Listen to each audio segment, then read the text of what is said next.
Saharudin dan istri datang berziarah ke pemakaman massal korban tsunami Palu, Sulawesi Tengah. Saharudin berkunjung untuk mendoakan sekaligus mengenang bencana yang telah merenggut 3 anggota keluarganya itu. Bencana tsunami Palu sudah 5 tahun berlalu.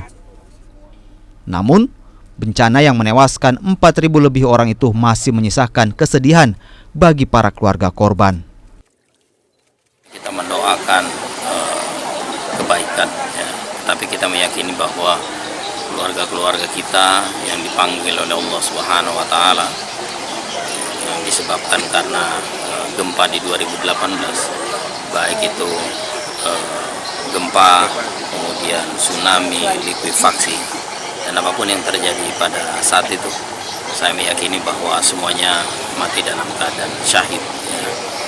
Mati dalam keadaan syahid, dan tentunya mereka yang mati dalam keadaan syahid adalah mereka yang tiada tempat yang disiapkan oleh Allah Subhanahu wa Ta'ala kepada mereka, melainkan hanya satu, yaitu kemuliaan surganya Allah Subhanahu wa Ta'ala. Saharudin dan istrinya tak sendiri. Para keluarga korban lainnya juga kerap datang di setiap tanggal 28 September, hari di mana bencana tsunami terjadi 2018 lalu. Aldrim Talara, Kompas TV, Palu, Sulawesi Tengah.